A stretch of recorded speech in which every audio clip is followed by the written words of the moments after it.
Hello everyone. Bihar special को हम लोग घटना चक्र से कवर कर रहे हैं, जो कि 2022 का ये एडिशन है। बिहार तथ्यासार है। ये सारी चीज़ें जितने भी है ये वन लाइनर के तौर पे, मतलब इंपॉर्टेंट चीज़ घटना चक्र में मिल जाती है। वैसे घटना चक्र की क्या तारीफ़ की जाए, अपने आप में ही बेस्ट होती है। तो इससे पहले हम लोगों ने बिहार के इतिहास को कवर कर रखा है। आज हम लोग बिहार के भूगोल को कवर करेंगे इससे। तो इसी तरीके से एक एक सारे टॉपिक को हम लोग इससे कवर करेंगे। उसके बाद हम लोग इम्तियाज़ अहमद सर की बुक से कवर करेंगे बिहार स्पेशल को, जो कि अगर ये घटना चक्र जो प्रीलिम्स के लिए इंपॉर्टेंट हो जाता है, उसके बाद इम्तियाज़ अहमद को जब हम लोग कवर करेंगे तो उससे प्री के साथ साथ मेंस भी कवर हो जाएंगे। तो बिहार जो है, बिहार हमारा 83 डिग्री 19 मिनट 50 सेकेंड पूर्व से 88 डिग्री 17 मिनट 40 सेकेंड पूर्व देशांतर के मध्य स्थित है। भारत के पूर्वीय भाग में अवस्थित बिहार का जो क्षेत्रफल है वो 94,163 किलोमीटर स्क्वायर है, जिसका देश के कुल भौगोलिक क्षेत्रफल में यदि प्रतिशत की बात करें तो लगभग 2.86% हिस्सा है। अभी थोड़ा डार्क ब्लैक में जो दिख रहा है ये इंपॉर्टेंट होता है। बिहार क्षेत्रफल की दृष्टि से भारत का 12वां सबसे बड़ा राज्य है। जम्मू और कश्मीर का जो पुनर्गठन हुआ उसके पश्चात बिहार जो है वो क्षेत्रफल की दृष्टि से भारत का 12वां सबसे बड़ा राज्य है। राज्य और केंद्र शासित प्रदेशों में समग्र रूप से 13वां स्थान है। लद्दाख केंद्र शासित प्रदेश को शामिल करने के बाद 13वां स्थान है। बिहार की ये भूगर्भिक संरचना है। कौन से चट्टान है, कौन से चट्टान के प्रकार किस क्षेत्र में पाए जाते हैं, वहाँ पे क्या पाए जाते हैं। धारवाड़ जो चट्टान है, ये चट्टान दक्षिण पूर्वीय बिहार के क्षेत्र में है। धारवाड़ चट्टान दक्षिण पूर्व बिहार यानी मुंगेर, जमुई, नवादा में, और यहाँ पे अभ्रक के निक्षेप पाए जाते हैं। ठीक है। विंध्यन चट्टान की बात करें तो विंध्यन चट्टान दक्षिण पश्चिम बिहार में है, जैसे कि कैमूर और सोन नदी घाटी में है। रोहतास में विंध्यन चट्टानों के प्रकार पाए जाते हैं। टर्शियरी चट्टान जो है ये बिहार के हिमालयी तराई क्षेत्र में पाए जाते हैं। मुख्यतः पश्चिमी चंपारण में टर्शियरी चट्टान है। क्वार्टरनी चट्टान ये बिहार के अधिकांश भागों में ये चट्टान पाई जाती है। हिमालय और छोटा नागपुर पठारी क्षेत्र के भागों में क्वार्टरनी चट्टान पाई जाती है, और ये बिहार के अधिकांश भागों में ये चट्टान पाई जाती है। अब आगे भू आकृति विभाजन के बारे में समझेंगे हम लोग। तो बिहार को मुख्यतः 3 भू आकृति प्रदेशों में बांटा जा सकता है: शिवालिक श्रेणी, बिहार का मैदान और दक्षिणी पठारी क्षेत्र। बिहार की सोमेश्वर या सोमेश्वर श्रेणी और शिवालिक श्रेणी का निर्माण एक ही काल में हुआ है। कौन से काल में? प्लिस्टोसीन काल में हुआ है। शिवालिक श्रेणी का विस्तार बिहार के पश्चिम चंपारण के उत्तरी भाग में है। इसे रामनगर दून, सोमेश्वर श्रेणी और हरहा घाटी के रूप में उपविभाजित किया जा सकता है। रामनगर दून, सोमेश्वर श्रेणी और हरहा घाटी के रूप में इसे विभाजित किया जा सकता है। सोमेश्वर श्रेणी का विस्तार पश्चिम चंपारण जिले में है, जिसकी सर्वोच्च घाटी फोर्ट सोमेश्वर 880 मीटर ऊंची है, लगभग 2884 फीट। इस क्षेत्र में सोमेश्वर, भिकनाठोरी, कापन और हरहा प्रमुख दर्रे हैं। कौन कौन से दर्रे हैं इस क्षेत्र में? सोमेश्वर, भिकनाठोरी, कापन तथा हरहा, जिनसे भारत और नेपाल के बीच संपर्क मार्ग बनता है। बिहार के मैदान को 2 भागों में बांटा जा सकता है: गंगा का उत्तरी मैदान और गंगा का दक्षिणी मैदान। सबसे पहले हम गंगा के मैदान में समझते हैं। तो गंगा का जो मैदान जो है, इसका क्षेत्रफल 90,650 किलोमीटर स्क्वायर है, जो कि बिहार के कुल क्षेत्रफल का 96.27% है। ये मैदान उत्तर की शिवालिक श्रेणी से लेकर के दक्षिण में छोटा नागपुर पठार तक फैला हुआ है। भूगर्भिक दृष्टि से ये मैदान जो है वो 4 डीप है, यानी अग्रभीर है। गंगा का उत्तरी मैदान गंगा में उत्तर दिशा से मिलने वाली सहायक नदियों के अवक्षेप से बना हुआ है। गंगा का उत्तरी मैदान गंगा में उत्तर दिशा से मिलने वाली सहायक नदियों के अवक्षेप से बना हुआ है। वैसे जब भी ज्योग्राफी पढ़ा करें मैप को सामने रखें, इससे ये क्लियर हो जाती है और याद हो जाता है, मतलब ठीक है। जबकि गंगा का दक्षिणी मैदान जो है वो गंगा में दक्षिण दिशा से मिलने वाली सहायक नदियों के अवक्षेप से बना हुआ है। उत्तरी मैदान का विस्तार पश्चिम एवं पूर्वीय चंपारण यानी तराई क्षेत्र में समस्तीपुर, बेगूसराय, सहरसा, कटिहार आदि जिलों में है। बिहार के उत्तरी गंगा के मैदान में प्राकृतिक रूप से जलमग्न निम्न भूभाग पाया जाता है, जिससे कि चौर या मन कहा जाता है। चौर का प्रमुख उदाहरण पश्चिम चंपारण का लखनी चौर, पूर्वी चंपारण का बहादुरपुर और सुंदरपुर चौर आदि है। दक्षिणी मैदान गया, राजगीर, गिरियक, बराबर, खड़गपुर, शेखपुरा, जमालपुर, बिहार शरीफ आदि पहाड़ियों से घिरा त्रिभुजाकार मैदान है। दक्षिणी मैदान जो है, इस क्षेत्र में टाल जो है ये निम्न भूमि है। टाल क्षेत्र पाए जाते हैं जिनका विस्तार पटना के लखीसराय तक है। इस टाल क्षेत्र में बढ़ैया एवं मोकामा टाल क्षेत्र प्रसिद्ध है। कौन कौन से टाल क्षेत्र प्रसिद्ध है?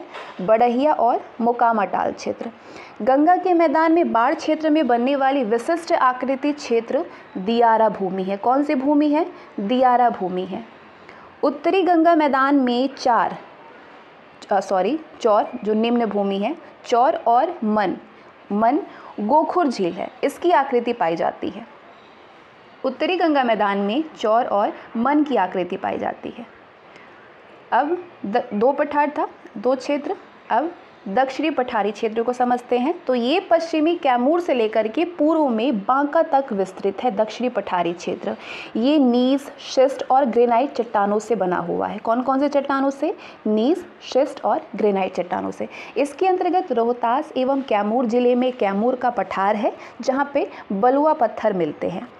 गया, मंदार, बराबर और जेवियन की पहाड़ियाँ, राजगीर और शेखपुरा पहाड़ियाँ, बिहार शरीफ, मुंगेर और जमालपुर की पहाड़ियाँ हैं। कौन कौन सी पहाड़ियाँ हैं?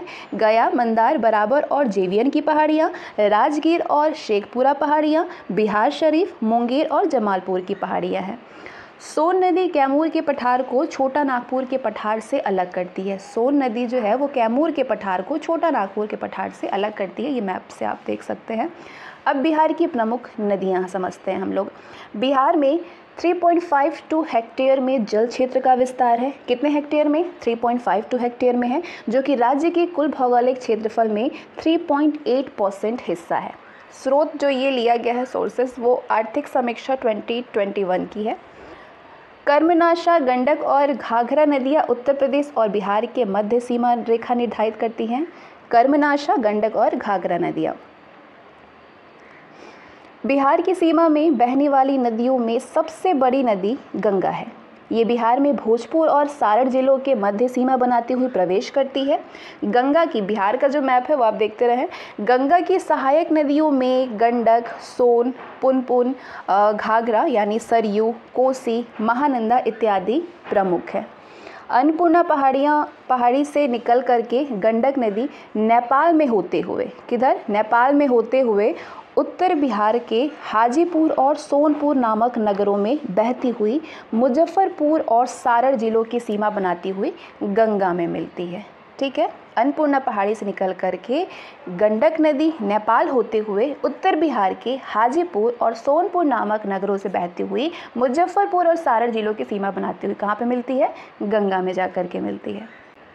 सोमेश्वर की पहाड़ियों से निकली बूढ़ी गंडक पश्चिम चंपारण, पूर्व चंपारण, मुजफ्फरपुर, समस्तीपुर और बेगूसराय जिलों में बहती हुई कहाँ पे जाके मिल जाती है? खगड़िया के गंगा में मिल जाती है। खगड़िया में गंगा मिल जाती है। इसे आप बिहार की मैप से देखेंगे तो बहुत अच्छे समझ में आएगा। इसे गंगा की 7 धाराओं में से एक मानी जाने वाली गंडकी नदी का प्रतिरूप माना जाता है। इसे शुरुआत में सिकराना नदी के नाम से भी जानते हैं। बाणगंगा, हरहरा, मनियरी इसकी प्रमुख सहायक नदियां हैं। कौन कौन सी? बाणगंगा, हरहा, मनियरी। हिमालय की महाभारत श्रेणियों से निकली बागमती नदी बाढ़ के दिनों में अक्सर अपना प्रवाह मार्ग बदल लेती है, जिससे दरभंगा, मधुबनी तथा मुजफ्फरपुर जिलों में अत्यधिक जान माल की हानि होती है। लाखनदे, चकनाहा, लाल बकैया, जमुनी, बागमती, कोला इसकी प्रमुख सहायक नदियाँ हैं। नेपाल के सप्त कौशिकी से निकलने वाली कोसी नदी अपना मार्ग बदलने के लिए कुख्यात है। इस नदी को बिहार का शोक या बिहार का अभिशाप कहते हैं। ये गंगा से मिलने के पूर्व स्वयं डेल्टा बनाती है। कौन सी नदी? कोसी नदी। अमरकंटक से निकल कर के सोन नदी झारखंड के पलामू और बिहार के रोहतास, औरंगाबाद, भोजपुर और पटना जिलों की सीमा बनाते हुए पटना के निकट गंगा में मिल जाती है। ठीक है। फल्गु नदी छोटा नागपुर के पठार से निकलती है। गया के निकट इसका विशाल पाट है। बिहार के बेगूसराय में कांवर झील एशिया की सबसे बड़ी शुद्ध जल की झील है। इंपॉर्टेंट है ये, बिहार के बेगूसराय में कांवर झील एशिया की सबसे बड़े शुद्ध जल की झील है, जो कि आर्द्रभूमि स्थल पे है। ये आर्द्रभूमि स्थल में है। अब आगे हम इस चार्ट के ज़रिए समझेंगे। अगर आप मैप देखेंगे तो सारी चीज़ें याद हो जाएगी आपको। नदी है, ये कहाँ से निकलती है, कहाँ पे जाके मिलती है, वहाँ पे मिलने के बाद इसका क्या नाम हो जाता है, इसकी कौन कौन सी सहायक नदियाँ हैं। सबसे पहले गंगा नदी उद्गम स्थल है। ये गंगोत्री से निकलती है, गंगोत्री के गोमुख से उत्तराखंड में, और जाकर के ये बंगाल की खाड़ी में मिलती है। वहाँ पे अपना संगम बनाती है मोहना। ये पटना, बक्सर, मोकामा, भागलपुर, मुंगेर जिले के तट पर स्थित है। भोजपुर और सारण जिलों के बीच सीमा बनाते हुए गंगा नदी बिहार में प्रवेश करती है। ठीक है। घाघरा नदी सरयू, इसका उद्गम स्थल है, कहाँ से निकलती है, मापचा चुंगू ग्लेशियर से, तिब्बत के पठार से, और जाकर के गंगा नदी में मिलती है रेविलगंज सारण में। गुथानी सिवान के समीप बिहार में प्रवेश करती है घाघरा नदी। बिहार और उत्तर प्रदेश की सीमा का निर्धारण करती है। घाघरा की लंबाई है 917 किलोमीटर। ठीक है। गंडक नदी, गंडक नदी का उद्गम स्थल है नेपाल हिमालय। कहाँ से निकलती है, अन्नपूर्णा पर्वत और धौलागिरी श्रेणी के समीप है ये, नेपाल हिमालय से, और कहाँ पे जाकर के मिलती है, गंगा नदी में संगम बनाती है पहलेजा घाट के निकट पटना में। नेपाल में सप्तगंडकी के नाम से गंडक नदी प्रसिद्ध है। इसकी 7 मुख्य सहायिकाएँ हैं। कौन कौन सी, त्रिशूली, बूढ़ी गंडक, मसियांगदी, सेती, दरौंदी, मादी और काली गंडक। गंडक की 7 मुख्य सहायिकाएँ हैं, त्रिशूली, दरौंदी, बूढ़ी गंडक, मादी, सेती, मसियांगदी और काली गंडक। ठीक है। नारायणी शालिग्रामी के नाम से ये प्रसिद्ध है गंडक नदी। इसकी लंबाई है 640 किलोमीटर।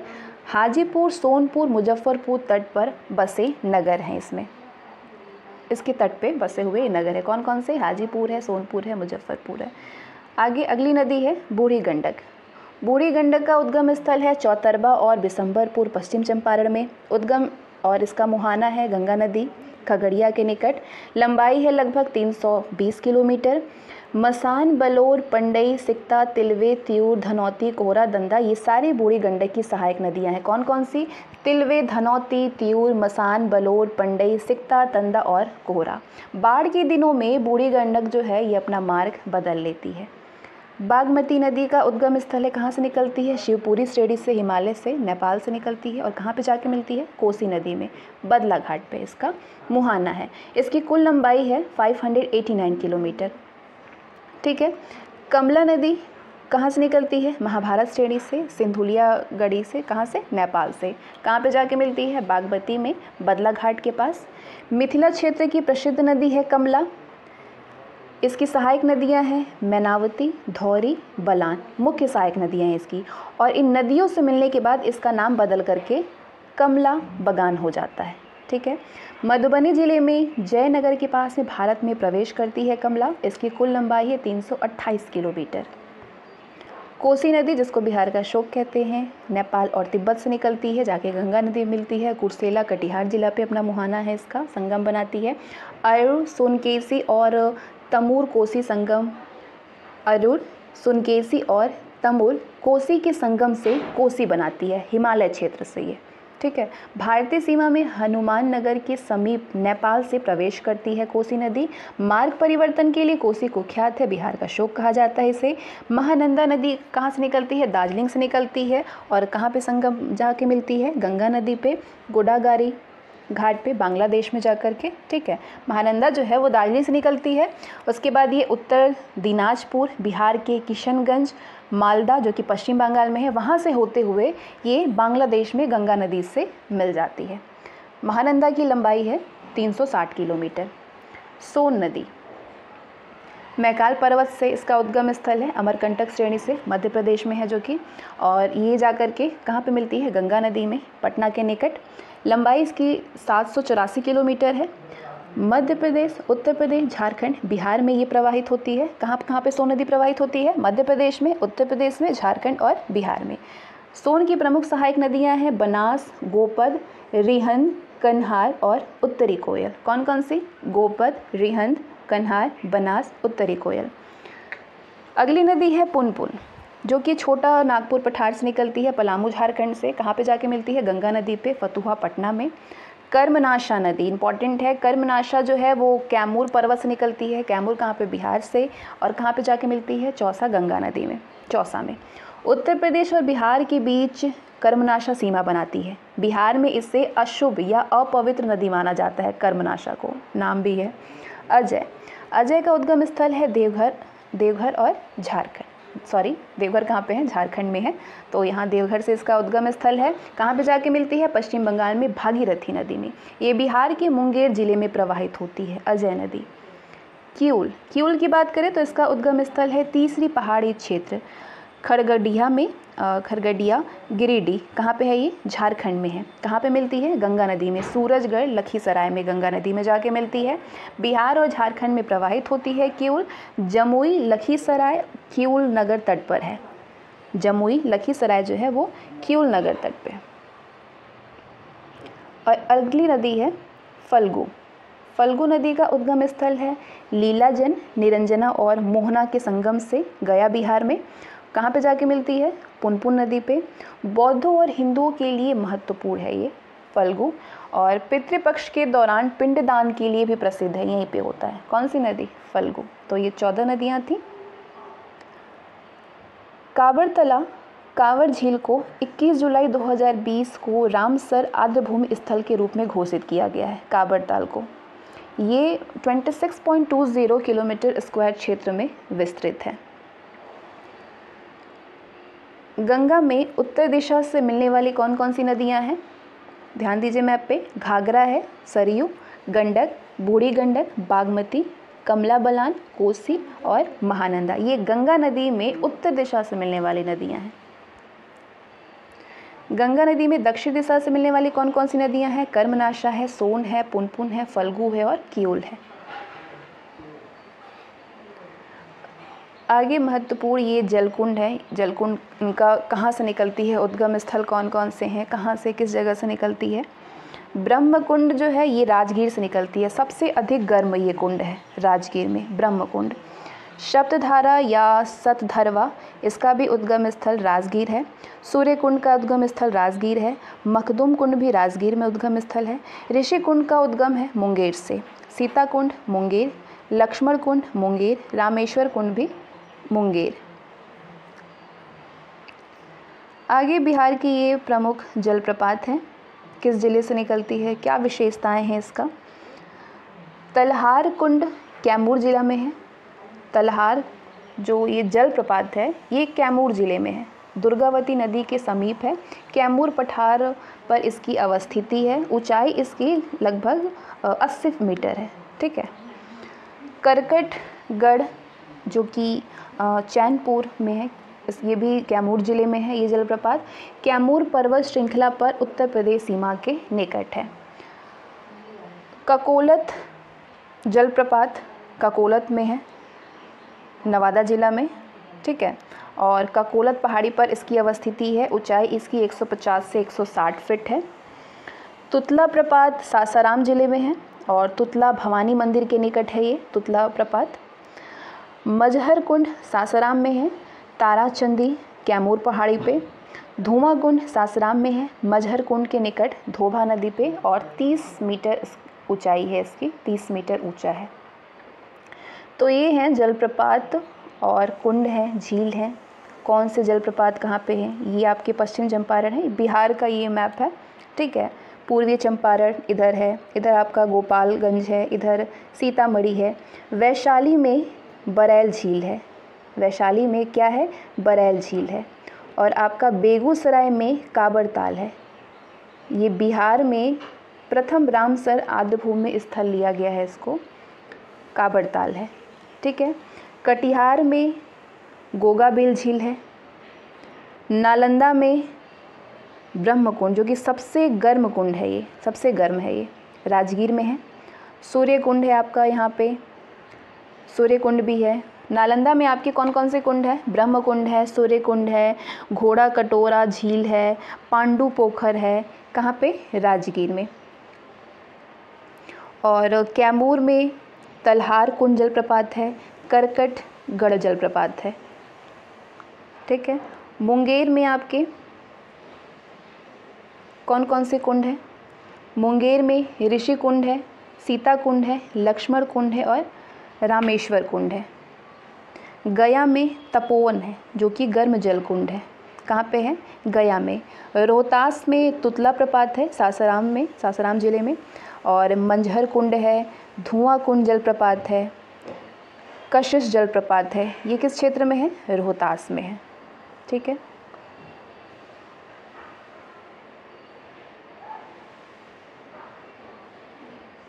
बिहार में कुल जल क्षेत्र 3.52 लाख हेक्टेयर है जो कि कुल भौगोलिक क्षेत्रफल का 3.8% है।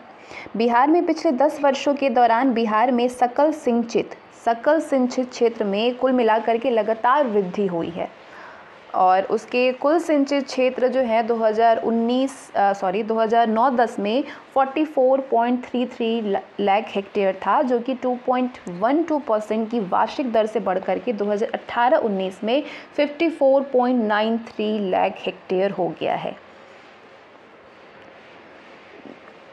नलकूप सिंचाई की बात करें तो इसका मुख्य स्रोत है जो कि कुल सिंचित क्षेत्र के 63.5% की सिंचाई के लिए जिम्मेदार है। 2018-19 में नहरों से सिंचाई का क्षेत्रफल 16.6 लाख हेक्टेयर है जो कि कुल सिंचित क्षेत्र का 30.2% है। 2009-10 में नहरों से सिंचित क्षेत्र 10.58 लाख हेक्टेयर ही था जो कि नहरों से सिंचित के क्षेत्रफल में वृद्धि अत्यंत प्रशंसनीय है। अभी बिहार की मिट्टियां हैं, कौन सी मिट्टी है और ये मिट्टी किस ज़िले में है, किस मैदानी क्षेत्र में है?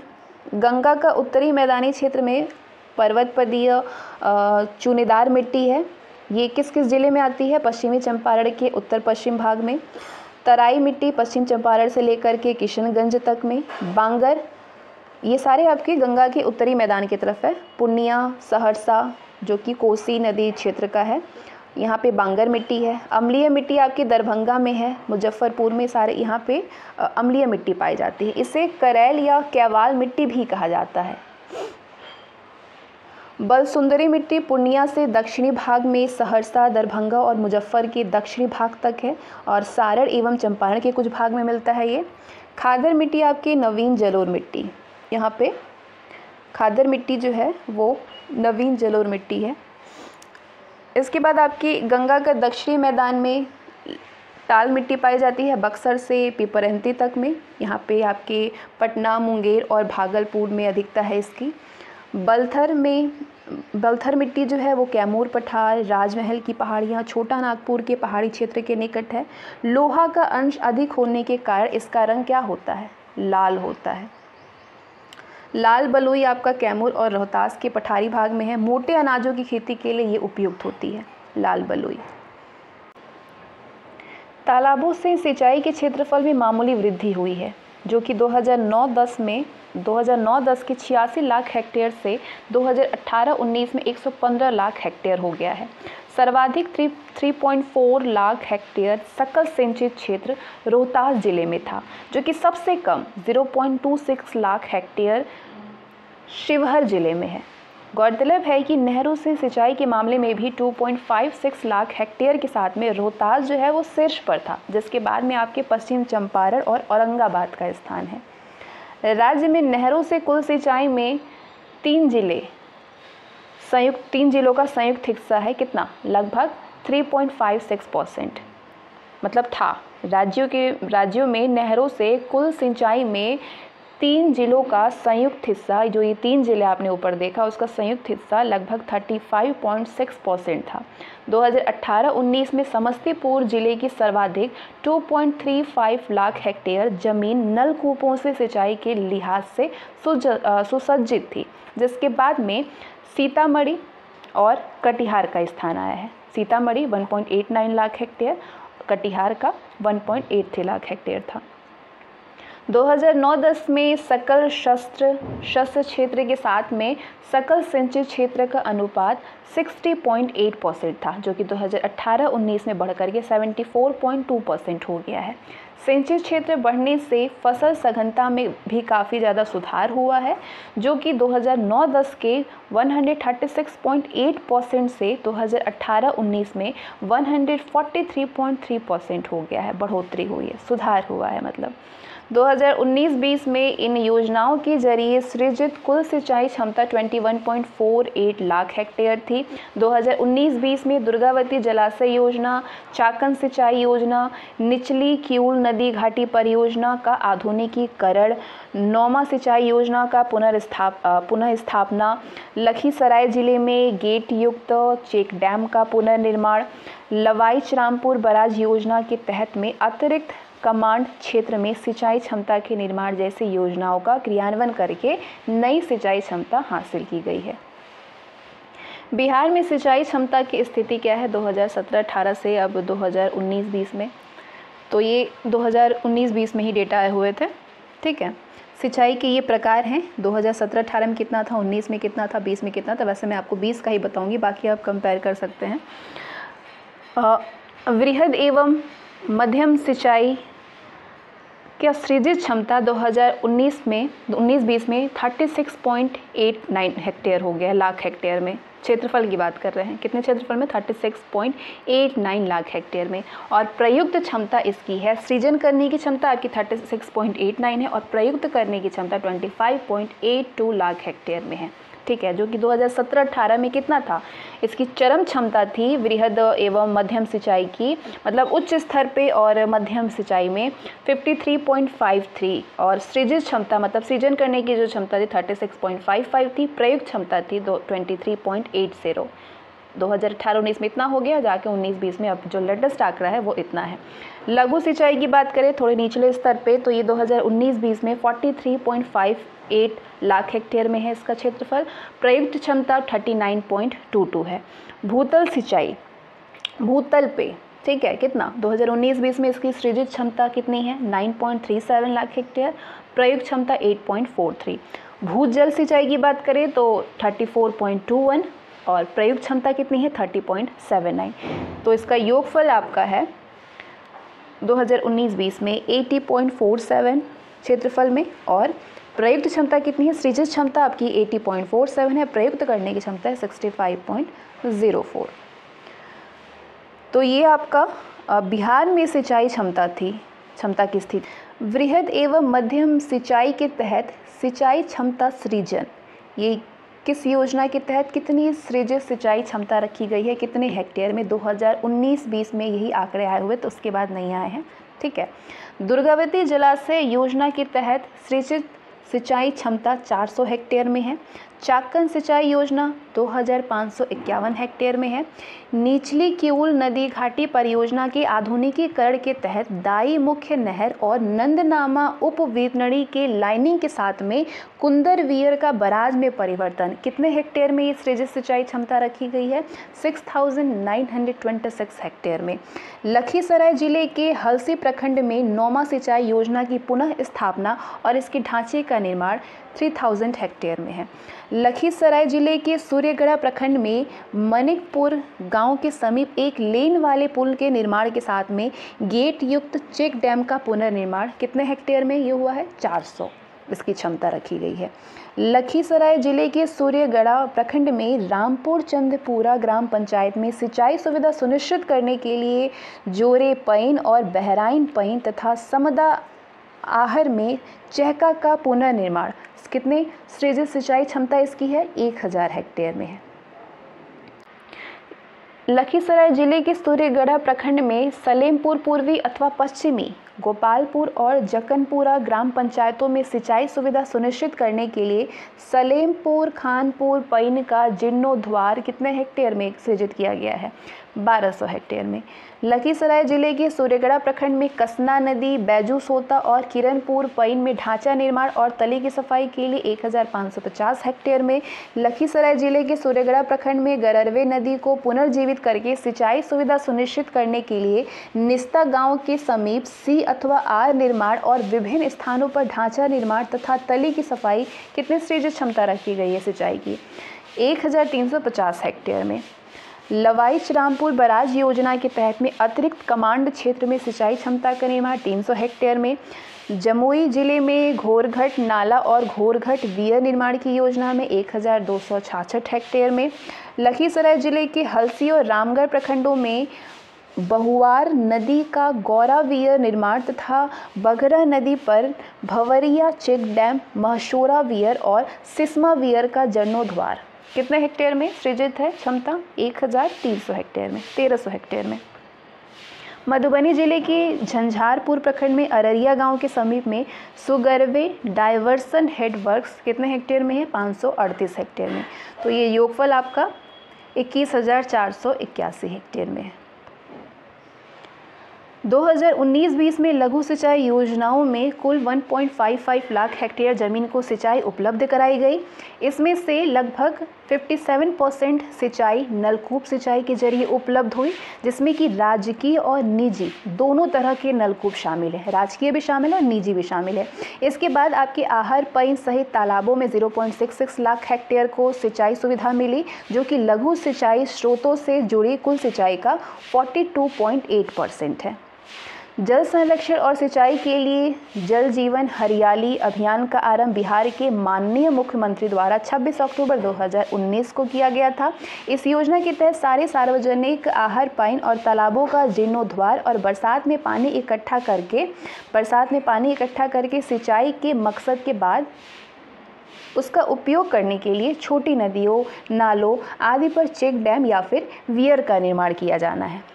लघु जल संसाधन विभाग ने जल जीवन हरियाली अभियान के तहत में आहर पईन तालाब, चेक डैम और सिंचाई की 1659 योजनाओं को हाथ में लिया है। कितने? 1659 योजनाओं को हाथ में लिया है। जुलाई 2020 तक उनमें से 1093 पूरी हो गई है और बाकी शेष 566 में कार्य प्रगति पर है।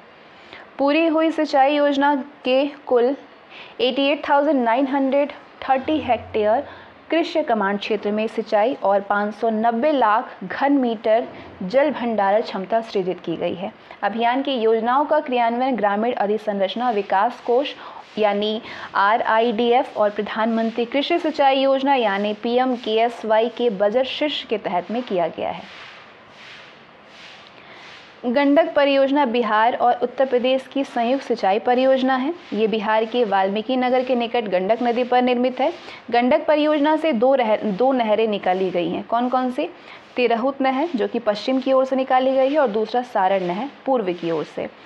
तिरहुत नहर से सारण जिले के 4.8 लाख हेक्टेयर भूमि की, जबकि सारण नहर से चंपारण, मुजफ्फरपुर और दरभंगा जिलों की लगभग 6.9 लाख हेक्टेयर भूमि की सिंचाई की जाती है। बिहार की प्रथम वृहद सिंचाई परियोजना सोन परियोजना का निर्माण 1874 ईस्वी में डेहरी के पास में बारू नामक स्थान पर बांध बना करके किया गया था। डेहरी के पास से सोन नदी से दो नहरें निकाली गई हैं, पूर्वी सोन नहर और पश्चिमी सोन नहर। पूर्वी सोन नहर की कुल लंबाई आपका 130 किलोमीटर है। इस नहर से औरंगाबाद, गया, जहानाबाद, अरवल और पटना के लगभग 2.5 लाख हेक्टेयर भूमि पर सिंचाई होती है। पश्चिमी सोन नहर में डेहरी के पास से निकलती है ये पश्चिमी सोन नहर। इस नहर से रोहतास, कैमूर, बक्सर, भोजपुर आदि जिलों से लगभग 3 लाख हेक्टेयर से अधिक भूमि सिंचाई की जाती है। सोन नहर पर 2 जल विद्युत केंद्र स्थापित किए गए हैं। कौन कौन से? डेहरी जल विद्युत केंद्र कितने मेगावाट में? 6.6 मेगावाट का, और बारून जल विद्युत केंद्र 3.3 मेगावाट का। 1973 में मध्य प्रदेश, बिहार और उत्तर प्रदेश के मध्य सोन नदी से संबंधित जल बंटवारा समझौता किया गया। बाणसागर जलाशय का निर्माण मध्य प्रदेश से शहडोल जिले में सोन नदी पर बांध बना करके किया गया है। बाणसागर समझौते के तहत में सोन और सहायक नदियों का कुल वार्षिक जल प्रवाह 14,250 लाख एकड़ फीट संभावित है। कितना? 14,250 लाख एकड़ फीट जो है संभावित है, जिसमें कि बिहार को 7,750 लाख एकड़ फीट, उत्तर प्रदेश को 1,250 लाख एकड़ फीट और मध्य प्रदेश को 5,250 लाख एकड़ फीट आवंटित किया गया है। समझौते में ये भी प्रावधान किया गया था कि यदि सोन के क्षेत्र में कम जल उपलब्धता होगी तो तीनों राज्यों के हिस्से में जो कटौती होगी उससे सोन नहर के लिए सुरक्षित 50 लाख एकड़ फीट जल आवंटित प्रभावित नहीं होगा। ठीक है। बाणसागर जलाशय से मध्य प्रदेश, बिहार और उत्तर प्रदेश कितने रेशियो में है? 2:1:1 के अनुपात में जल आवंटित किया जाएगा और इसके निर्माण की लागत भी इसी अनुपात में बांटी गई थी, 2:1:1 के। बहुउद्देशीय परियोजनाओं के अतिरिक्त कुछ अन्य नहरों का भी बिहार में विकास किया गया है, जैसे कि ढाका नहर का पूर्व चंपारण से,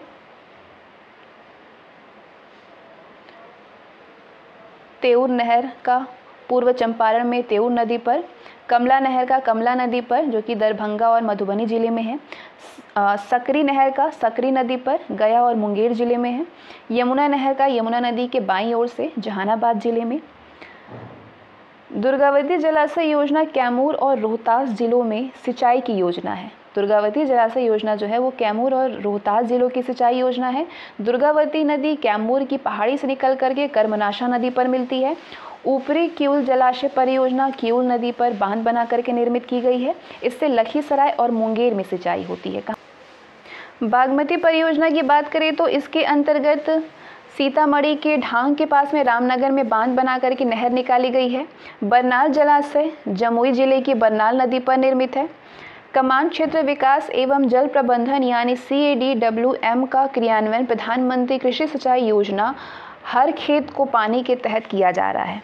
त्वरित सिंचाई लाभ योजना के तहत प्राथमिकता वाली 99 चिन्हित योजनाओं में से 2 योजनाएं बिहार में हैं। कौन कौन सी? दुर्गावती जलाशय योजना और पुनपुन बराज योजना। आगे बात करेंगे सिंचाई परियोजनाओं की। तो ये सिंचाई परियोजनाएं हैं कौन कौन सी? वृहद सिंचाई परियोजनाएं के तहत में 10,000 हेक्टेयर से अधिक कृषि योग्य क्षेत्रफल रहेगा। मध्यम सिंचाई परियोजना में 2,000 से 10,000 हेक्टेयर कृषि योग्य क्षेत्रफल में होगी। लघु सिंचाई परियोजनाएं 2,000 हेक्टेयर तक कृषि योग्य क्षेत्रफल में। तो ये 3 परियोजनाएं थी। बिहार शताब्दी निजी नलकूप योजना, ये योजना राज्य के सभी 38 जिलों में हर प्रखंड में चल रही है। त्वरित सिंचाई लाभ योजना नवादा, रोहतास, कैमूर और सीतामढ़ी में चल रही है। इस योजना के तहत में दुर्गावती जलाशय योजना और पुनपुन बराज योजना का विकास किया जा रहा है। अभी चालू सिंचाई योजना कौन कौन सी चल रही है? मतलब चालू सिंचाई योजना में आपके वृहद में, मध्यम में, तो चालू वृहद सिंचाई योजनाएं आपकी पश्चिमी कोसी नहर परियोजना अवशेष कार्य है। उत्तर कोयल जलाशय योजना चल रही है चालू में।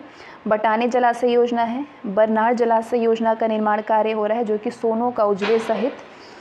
कुंडघाट जलाशय योजना, बटेश्वर स्थान गंगा पंप नहर योजना, ढाढर मोड़ योजना डाइवर्जन, दुर्गावती बाया मुख्य नहर से निःसृत सिंचाई योजना का निर्माण कार्य, दुर्गावती जलाशय योजना और पुनपुन बराज योजना। तो ये वृहद सिंचाई योजना थी। अब चालू मध्यम सिंचाई योजनाएं कौन कौन सी चल रही हैं? बेहुल नदी पर लक्ष्मीपुर ग्राम के निकट बांध का निर्माण कार्य, दरभंगा जिला के अलीनगर प्रखंड स्थित गरौल बांध सिंचाई योजना, दरभंगा जिला के अलीनगर प्रखंड पुरानी कमला नदी के बघेला घाट पर सिंचाई योजना, दरभंगा जिला के अंतर्गत टिकमा नदी पर सिंचाई योजना, मुंगेर जिला के अंतर्गत पहाड़ियों से निःसृत झरनों जल स्रोतों पर आधारित सिंचाई योजना का निर्माण कार्य, मुंगेर जिला के अंतर्गत इंद्ररुख चेक डैम के ऊपरी प्रवाह यानी अप स्ट्रीम में झाना नदी अथवा डकरा नदी के गाद सफाई का कार्य, जहानाबाद जिला के अंतर्गत सेंधवा चेक डैम का निर्माण कार्य, मसौड़ी प्रखंड में धरधा नदी पर बेर्रा ग्राम के निकट बेर्रा बराज का निर्माण कार्य, सारी मध्यम सिंचाई योजनाएं हैं। जमुई जिला के अंतर्गत घोरघट नाला में घोरघट बांध योजना का निर्माण कार्य, नालंदा जिला के अंतर्गत में आपके रहोई प्रखंड के मई फरीदा पंचायत में पंचानी नदी पर बांध निर्माण कार्य, नालंदा जिला के अंतर्गत वेन प्रखंड में छकौरी बिगहा एवं मुरबावा स्थित बांध के निर्माण एवं मरम्मत कार्य, नालंदा जिला के अंतर्गत चंडी प्रखंड में दयालपुर के पास में मुहानी नदी को चिरैया नदी से जोड़ने का कार्य, कचनावा बांध का निर्माण कार्य हो रहा है। मुहानी नदी बहुउद्देशीय मध्यम सिंचाई योजना, मलई बराज योजना का निर्माण कार्य, कर्मनाशा नदी पर आपकी जैतपुरा पंप नहर योजना का निर्माण कार्य, धौस नदी पर बलवा बराज निर्माण कार्य, मंडई योजना, कर्मनाशा नदी पर निकृष पंप नहर योजना का निर्माण कार्य, दनबार झील जल निकासी एवं सिंचाई योजना, सारी मध्यम सिंचाई योजनाएं थी। आगे बढ़ते हैं। पूरी की गई प्रमुख सिंचाई परियोजनाएं कौन कौन सी हैं जो कि पूरी जा चुकी है, तो उसका कार्य का नाम क्या है और इससे किस किस जिलों को लाभ मिला है, लाभार्थी जिले कौन कौन से हैं। सोन नहर प्रणाली में आपके भोजपुर लाभार्थी जिला है, रोहतास है, पटना है, जहानाबाद, गया और औरंगाबाद है। सोन नहर प्रणाली से सोन उच्च स्तरीय नहर में आपके रोहतास को लाभ हुआ है, औरंगाबाद और गया कैमूर को।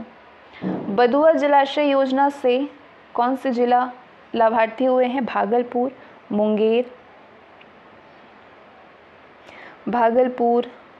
और मुंगेर, ठीक है। चंदन जलाशय योजना से किस जिलों को लाभ मिला, भागलपुर को।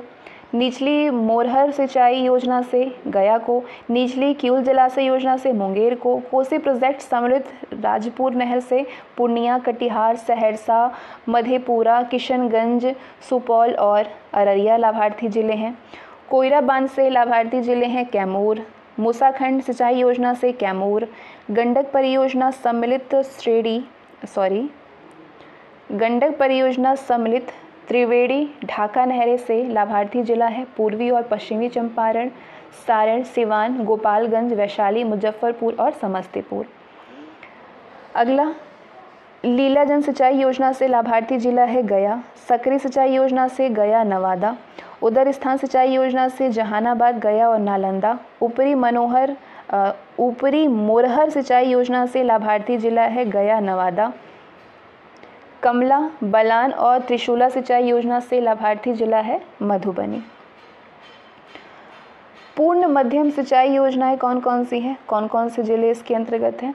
अदरी सिंचाई योजना औरंगाबाद, बिरहा सिंचाई योजना गया, चोरथंडा सिंचाई योजना गया, धुआं सिंचाई योजना से लाभार्थी जिला है औरंगाबाद, हुलई सिंचाई योजना से औरंगाबाद, केशर सिंचाई योजना औरंगाबाद, कंचन सिंचाई योजना औरंगाबाद, निचली कारावार सिंचाई योजना औरंगाबाद, मनसा सिंचाई योजना औरंगाबाद, नीरा सिंचाई योजना भी औरंगाबाद।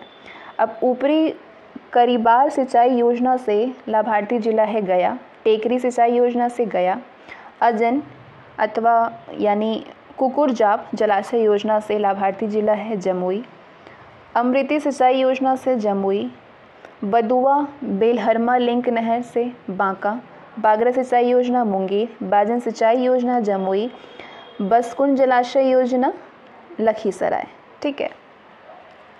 बागरा सिंचाई योजना से किस जिले को है, मुंगेर को, बाजन सिंचाई योजना से जमुई को।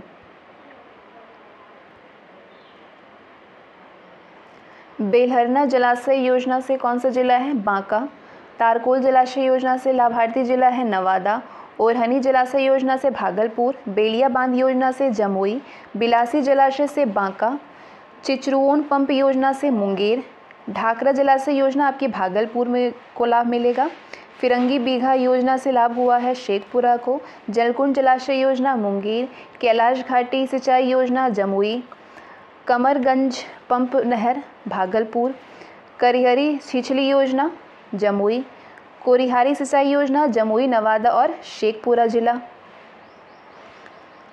खलखलिया बांध गोगुआ बांध योजना भागलपुर जिला, खड़गपुर झील सिंचाई योजना से कौन सा जिला लाभार्थी है, मुंगेर है, खंडबेरी सिंचाई योजना से मुंगेर है, कुंडघाट जलाशय जो कि जलाशय है ये योजना जमुई से है, महीन बांध योजना मुंगेर में,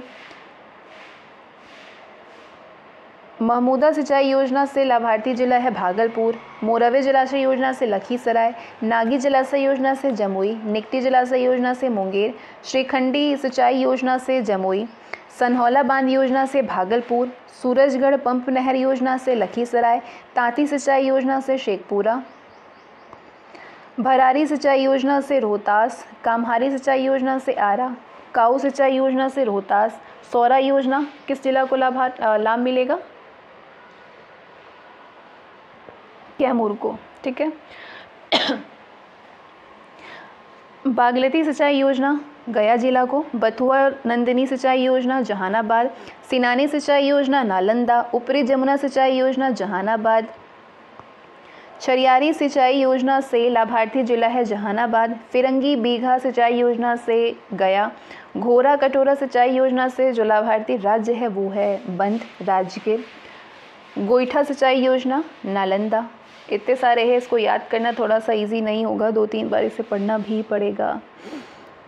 गोखले सिंचाई योजना से लाभार्थी जिला है गया, गुलसकारी सिंचाई योजना से गया, जाप जलाशय योजना पटना, कनबीघा सिंचाई योजना से लाभार्थी जिला है जहानाबाद, और करुआ सिंचाई योजना से पटना, कधार सिंचाई योजना से गया, कोल महादेव जलाशय से नवादा, कुल्थी सिंचाई योजना से नालंदा, लोकिन सिंचाई योजना नालंदा, महाबोधि सिंचाई योजना कहाँ पे है? गया में, महमूद सिंचाई योजना से लाभार्थी जिला है जहानाबाद, महुगेन सिंचाई योजना से गया, मुदार सिंचाई योजना से नालंदा, निश्चलगंज सिंचाई योजना से नालंदा, नितिन सिंचाई योजना से गया, पैमार बांध योजना नालंदा और जहानाबाद, पाइन सिंचाई योजना शेखपुरा में, पंचेन सिंचाई योजना से लाभार्थी जिला है नालंदा, फुलवरिया जलाशय योजना नवादा में, पुराना सिंचाई योजना है नवादा में, और सांसी सिंचाई योजना है नालंदा में।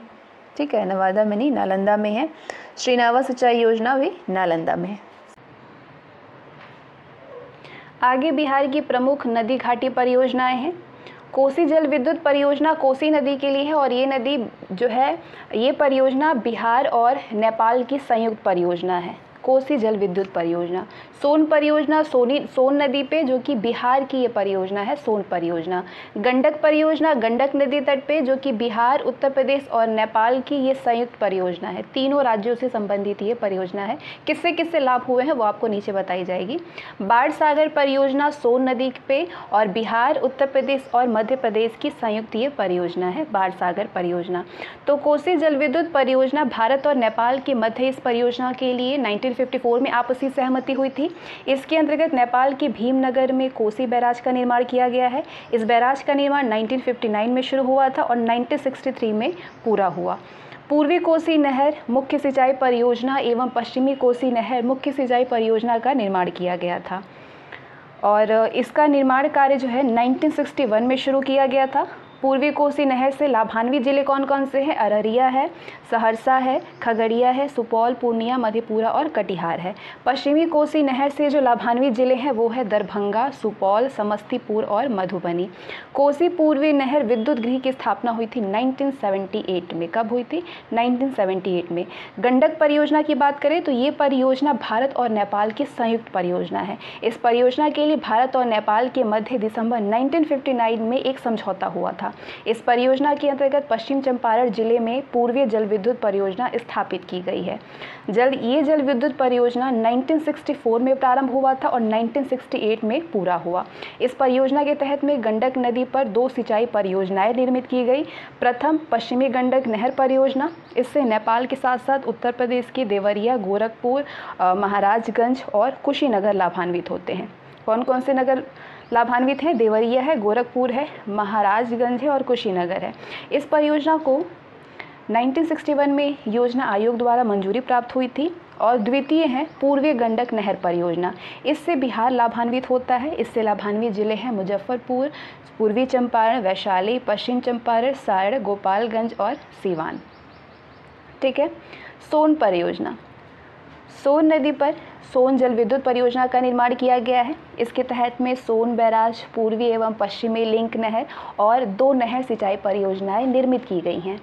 सोन बैराज, जिसे कि इंद्रापुरी कदवन बैराज भी कहा जाता है, सोन बैराज को इंद्रापुरी बैराज भी कहा जाता है, और एक जलाशय है जिसका ये निर्माण 1960 में प्रारंभ हुआ था और 1965 में ये पूरा हुआ है। ठीक है। सोन पूर्वी और पश्चिमी लिंक नहर पर विद्युत गृह का निर्माण किया गया है, जिसे कि 1986 और 1993 में पूर्ण किया गया था। सोन नहर मुख्य यानी मेजर सिंचाई परियोजना से लाभान्वित जिले हैं भोजपुर, अरवल, पटना, औरंगाबाद, रोहतास, कैमूर और बक्सर, कैमूर, भभुआ। सोन उच्च स्तरीय नहर मुख्य सिंचाई परियोजना से लाभान्वित जिले हैं अरवल, कैमूर, गया, औरंगाबाद, रोहतास और जहानाबाद। सोन नहर प्रणाली भारत की प्राचीन नहर प्रणाली में से एक है। 1874 में 1874 से परिचालन में है ये।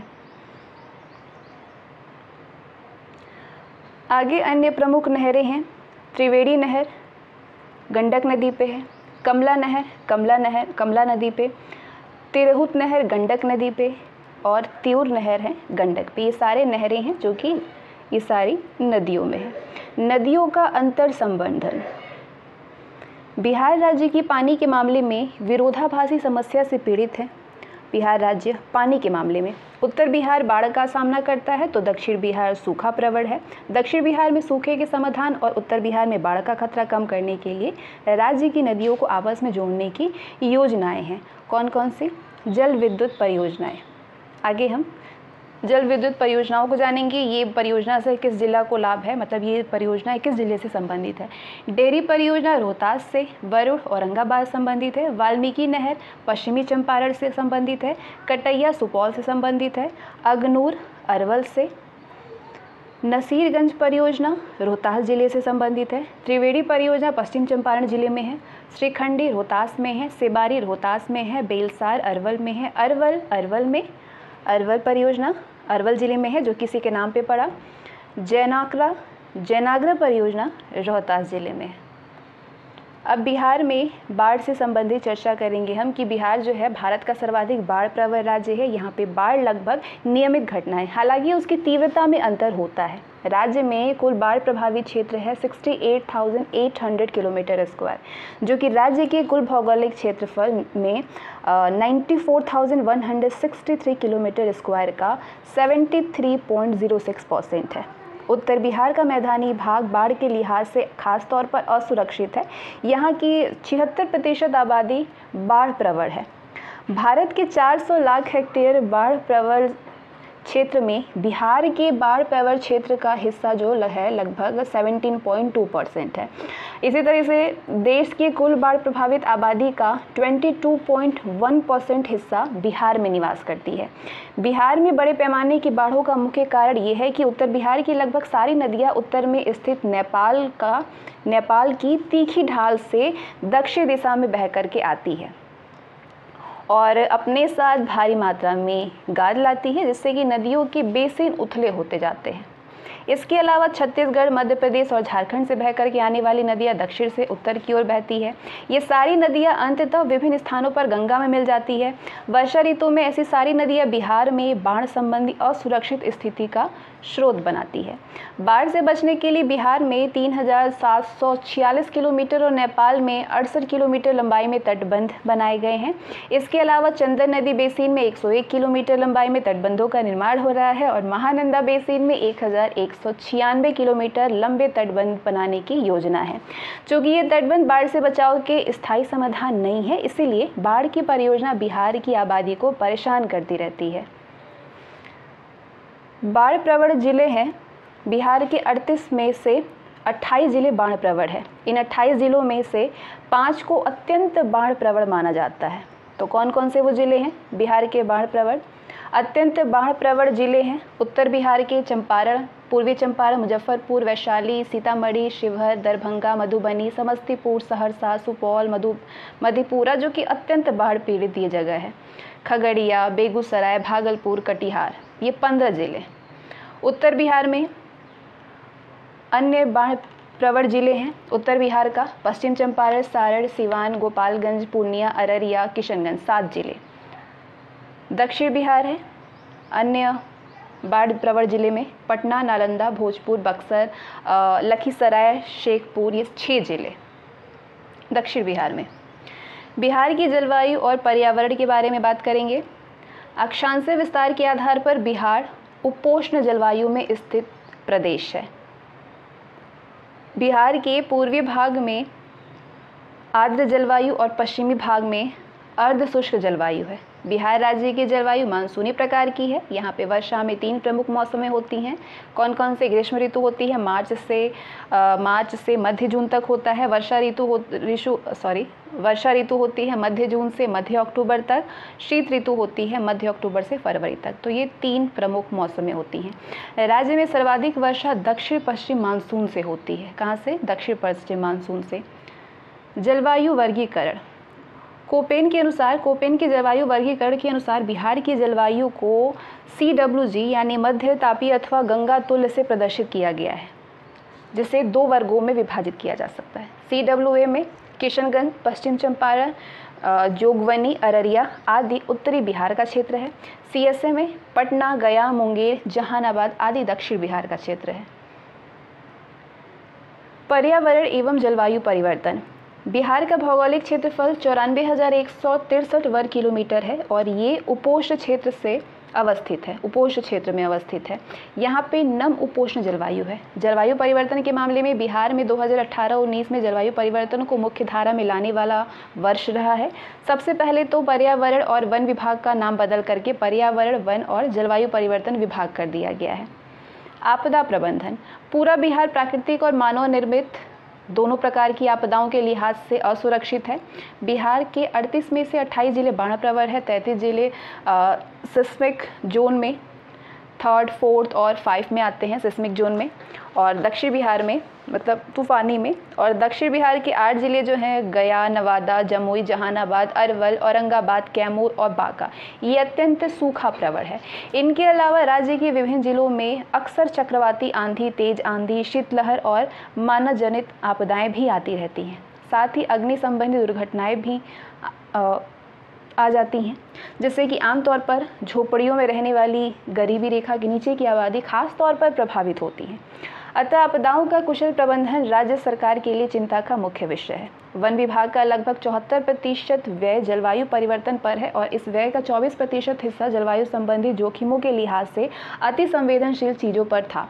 देश में प्रदूषण के बढ़ते स्तर के प्रति अनुक्रिया दर्शाते हुए पर्यावरण, वन और जलवायु परिवर्तन मंत्रालय द्वारा राष्ट्रीय स्वच्छ वायु कार्यक्रम यानी NCAP की शुरुआत की गई है, जिसके तहत प्रभावित शहरों को अपने शहर के लिहाज से स्वच्छ वायु कार्य योजना बनाने का निर्देश दिया गया है। राष्ट्रीय स्वच्छ वायु कार्यक्रम के मद्देनज़र बिहार राज्य प्रदूषण नियंत्रण परिषद यानी BSPCB द्वारा पटना, गया और मुजफ्फरपुर के लिए स्वच्छ वायु कार्य योजनाएं तैयार की जा रही हैं। बिहार की कृषि जलवायु विवरणी। बिहार देश के पूर्वी भाग में अवस्थित राज्य है, जो कि हिमालय की निचली पहाड़ियों, गंगा के मैदान, विंध्य के पठार और लघु गोंडवाना बेसिन से घिरा हुआ है। राज्य पूर्व पश्चिम में 483 किलोमीटर और उत्तर दक्षिण में 345 किलोमीटर में फैला हुआ है। राज्य का क्षेत्रफल 93.60 लाख हेक्टेयर है, जो कि देश के कुल क्षेत्रफल का 2.9% है। समुद्र तट रहित बिहार के पूर्व में पश्चिम बंगाल, पश्चिम में उत्तर प्रदेश, दक्षिण में झारखंड और उत्तर में नेपाल देश अवस्थित है। राज्य की मुख्य नदी गंगा पश्चिम से पूर्व की ओर बहती हुई राज्य को उत्तरी और दक्षिणी 2 हिस्सों में विभाजित करती है। राज्य की जो मुख्य नदी है वो गंगा पश्चिम से पूर्व की ओर बहती हुई राज्य को उत्तरी और दक्षिणी 2 भागों में 2 हिस्सों में विभाजित करती है। राज्य की 3 विशिष्ट कृषि जलवायु क्षेत्र हैं। कौन कौन से? पहले में आपके 13 जिले वाला उत्तर पश्चिमी जोन, जिसमें कि 1040 से 1450 मिलीमीटर तक वर्षापात होता है, ठीक है, और मिट्टी बलुई दोमट है। दूसरे में आपके 8 जिलों वाला उत्तर पूर्वीय जोन, जिसमें कि 1200 मिलीमीटर से 1700 मिलीमीटर तक वर्षा होती है और मिट्टी दोमट या चिकनी दोमट है। और तीसरे में 17 जिलों वाला दक्षिणी जोन, जिसमें कि 990 से 1240 मिलीमीटर तक वर्षा होती है और मिट्टी बलुई दोमट, चिकनी या चिकनी दोमट है। राज्य जो है 24 डिग्री 20 मिनट से 27 डिग्री 31 मिनट उत्तरी अक्षांशों और 83 डिग्री 19 मिनट से 88 डिग्री 17 मिनट पूर्वी देशांतरों के बीच में समुद्र तट से और औसतन 52.7 मीटर की ऊंचाई पर अवस्थित है। राज्य में 3 स्पष्ट मौसम होते हैं, जाड़ा, गर्मी और बरसात। वार्षिक औसत तापमान जाड़ा से दिसंबर फरवरी महीनों के 8 डिग्री सेल्सियस से गर्मी के अप्रैल से जून महीने के 38 डिग्री सेल्सियस तक रहता है, ठीक है। वार्षिक औसत तापमान जो है वो जाड़े के दिसंबर फरवरी महीनों के 8 डिग्री सेल्सियस से गर्मी के अप्रैल से जून महीनों के 38 डिग्री सेल्सियस तक रहता है। सर्वाधिक वर्षा उत्तर पूर्वी जोन में होती है, जिसका कि वार्षिक औसत लगभग 1450 मिलीमीटर होता है। व्यापार प्रकार की उर्वर जलोढ़ मिट्टी और प्रचुर जल संसाधनों को देखते हुए राज्य में कृषि एवं सहवर्ती क्षेत्र के विकास की काफ़ी संभावना है। आगे बिहार में कृषि जलवायु क्षेत्रों की विशेषताएं हैं। कौन सी मिट्टी जिसका पीएच कितना होता है, कार्बनिक पदार्थ कितने % है, उपलब्ध नाइट्रोजन कितने किलोग्राम पर हेक्टेयर है, फॉस्फोरस कितने किलोग्राम पर हेक्टेयर है, उपलब्ध पोटाश कितना है, वर्षापात कितना होती है, अधिकतम न्यूनतम कितना तापमान होता है। तो कृषि जलवायु क्षेत्र उत्तर पश्चिम में मिट्टी कौन सी है? बलुआटी दोमट मिट्टी, पीएच मान इसका 6.5 to 8.4, कार्बनिक पदार्थ 0.2 से 1.0%, नाइट्रोजन 150 से 350 किलोग्राम पर हेक्टेयर, उपलब्ध फास्फोरस होती है 5 to 50 किलोग्राम पर हेक्टेयर, उपलब्ध पोटाश है 100 to 300 किलोग्राम पर हेक्टेयर। औसत वर्षापात होती है 1040 से 1450 या फिर आपके 1245 मिलीमीटर। तापमान की बात करें तो अधिकतम होता है इस जलवायु क्षेत्र में उत्तर पश्चिमी में कृषि के लिए 36.6 अधिकतम और न्यूनतम तापमान 7.7। उत्तर पूर्वीय क्षेत्र में बलुआई दोमट मिट्टी, बलुआई दोमट और चिकनी दोमट मिट्टी होती है, जिसका पीएच मान 6.5 से 7.8 होता है। कार्बनिक पदार्थ 0.2 से 1.0%, उपलब्ध नाइट्रोजन 150 से 300 किलोग्राम पर हेक्टेयर, फॉस्फोरस 10 से 35, पोटाश 150 से 250, तापमान 1450 मतलब 1200 से 1700 मिलीमीटर। तापमान में अधिकतम आपका इस क्षेत्र में 33.8 जो कि मतलब अनुकूल माना जाता है इस क्षेत्र में कृषि के लिए, और न्यूनतम 8.8 होना चाहिए। ठीक है। दक्षिण पूर्वी और पश्चिमी क्षेत्रों में मिट्टी बलुआई दोमट, चिकनी मिट्टी, पीएच मान 6.8 से 8.0, और यहाँ पे आपका कार्बनिक पदार्थ 0.5 से 1.0% होता है। आपके यहाँ पे नाइट्रोजन कितना उपलब्ध होना चाहिए? 200 से 400 किलोग्राम पर हेक्टेयर, फॉस्फोरस 10 से 100 किलोग्राम पर हेक्टेयर, पोटाश 150 से 350 किलोग्राम पर हेक्टेयर। औसत वर्षापात होती है 1115 मिलीमीटर, 990 से 1240। अधिकतम तापमान होना चाहिए इस क्षेत्र में वर्षा के लिए 37.1 और न्यूनतम 7.8। वर्षापात वैश्विक तापमान का एक प्रत्यक्ष और महत्वपूर्ण प्रभाव वर्षापात के बदलते पैटर्न और वर्षा के अन्य स्वरूपों से स्पष्ट होता है। बिहार जलवायु परिवर्तन के प्रभावों के प्रति अत्यंत संवेदनशील है, जो कि बाढ़, सूखा, भूकंप और तूफान अथवा चक्रवात जैसी जलवायु से संबंधित आपदाओं के प्रति राज्य की अत्यधिक संवेदनशीलता से जाहिर होता है। जलवायु परिवर्तन के चलते बारिश और मौसम के पैटर्न का अनुमान लगाना उत्तरोत्तर मुश्किल होता जा रहा है, जो कि कृषि चक्रों और फसलों की उत्पादकता को प्रभावित कर रहे हैं। साथ ही वर्षा की अनिश्चितता से नदियों का प्रवाह भी प्रभावित होता है, जिससे कि आंतरिक मछली पालन और मछुआरा समुदाय की जीविका भी प्रभावित होती है। 2019-20 में बिहार में औसतन 1094.4 मिलीमीटर वार्षिक वर्षापात हुआ। 2019-20 में लगभग ये 88.5% वर्षा जून से सितंबर तक के 4 महीनों के अंदर दक्षिण पश्चिम मानसून के कारण हुई, जबकि शीतकालीन वर्षा, ग्रीष्मकालीन वर्षा और उत्तर पश्चिमी मानसून के कारण मात्र 11.5% वर्षा हुई। गत दशक में राज्य में वार्षिक वर्षापात 2010 के 677.9 मिलीमीटर से 2007 के 1506.1 मिलीमीटर के बीच में रहा है। सितंबर 2020-21 तक राज्य में जून से सितंबर के बीच में दक्षिण पश्चिमी मानसून से 1161.2 मिलीमीटर वर्षा हुई है, जो कि 846.2 मिलीमीटर के दीर्घकालिक औसत से 37.3% अधिक है। तो इस प्रकार पूरे वर्ष में वार्षिक वर्षापात के वितरण के रुझान में काफ़ी अंतर दिखता है। वर्षापात के पैटर्न में अलग अलग समय के साथ साथ में अलग अलग जलवायु जोनों में भी अंतर रहता है। उत्तर पश्चिमी और उत्तर पूर्वीय क्षेत्रों में अधिक वर्षा का रुझान रहता है, और जबकि आपके दक्षिणी क्षेत्र में स्वाभाविक रूप से सूखा से ये प्रभावित होता है। ठीक है, जिलों में वार्षिक वर्षापात में मौसमवार अंतर में प्रस्तुत है। राज्य के 38 में से आपके 17 जिलों में राज्य के वार्षिक वर्षापात से अधिक वर्षा हुई है, मतलब कि कितना मिलीमीटर की बात करें तो 1094.4। जिलों के बीच में वर्ष 2019-20 में किशनगंज में सर्वाधिक वर्षा कितने मिलीमीटर, 1981.8 मिलीमीटर वर्षा हुई है। सबसे कम 615 मिलीमीटर अरवल में हुई है।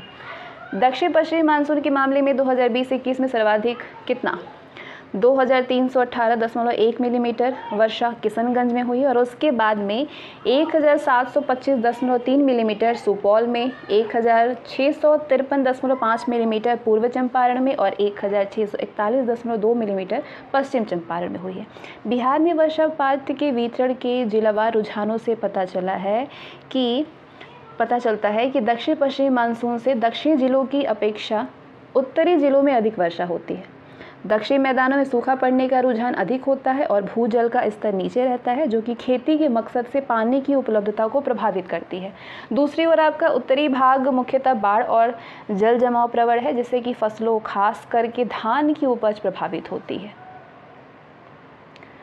समय और क्षेत्र के लिहाज से वर्षापात के पैटर्न में उतार चढ़ाव होने से कृषि उत्पादन, लोगों की जीविका, भूजल स्तर और जैव विविधता की उत्तरजीविता पर स्पष्ट प्रभाव पड़ता है। साथ ही कृषि प्रधान अर्थव्यवस्था होने के चलते वर्षा में अंतर होने से सूखा और बाढ़ जैसी स्थिति पैदा हो जाती है, जिसका कृषि उत्पादन पर असर पड़ता है। कृषि रोड मैप थर्ड 2017 से 22 का है ये रोड मैप, जिसमें कि बिहार में जलवायु की अनियमितता की मौजूदगी पर ध्यान दिलाया गया है, जिसके कारण कि वर्षा में स्थान और समय के आधार पर अंतर होने से पैदा जोखिम के बेहतर प्रबंधन के लिहाज से किसानों की मदद करने के लिए राज्य सरकार द्वारा उच्च स्तरीय हस्तक्षेप करना ज़रूरी हो जाता है, और इस मकसद से जल छाजन प्रबंधन और जलाशय निर्माण जैसी विभिन्न परियोजनाएं शुरू की गई हैं। तो कौन कौन से बिहार के ये कृषि जलवायु क्षेत्र हैं, किस जोन में, ये जोन वाइज है आपका। उत्तर पश्चिमी क्षेत्र जलोढ़ मैदान का, जिसमें मिट्टी के प्रकार की बात करें तो इस क्षेत्र में मध्यम अम्लीय मिट्टी, भारी गठन, बलुई दोमट से चिकना दोमट तक बाढ़ प्रवण है। औसत वर्षापात 1245 मिलीमीटर, तापमान अधिकतम 36 डिग्री सेल्सियस, न्यूनतम 7.7 डिग्री सेल्सियस। मुख्य फसलें हैं इस क्षेत्र में चावल, गेहूं, मक्का, आलू, ईख, आम और लीची। इसमें कौन कौन से जिले आ गए आपके, पश्चिम चंपारण है, पूर्वी चंपारण है, सिवान, सारण, सीतामढ़ी, शिवहर, मुजफ्फरपुर, वैशाली, मधुबनी, दरभंगा, समस्तीपुर, गोपालगंज, बेगूसराय। उत्तर पूर्वी में क्षेत्र में जलोढ़ी मैदान में आपके हल्का से मध्यम गठन वाले, हल्की अम्लीय मिट्टी, बलुई से सिल्ट युक्त दोमट तक, ये सारे आपके मिट्टी के प्रकार हैं। औसत वर्षापात है यहाँ पे 1450 मिलीमीटर।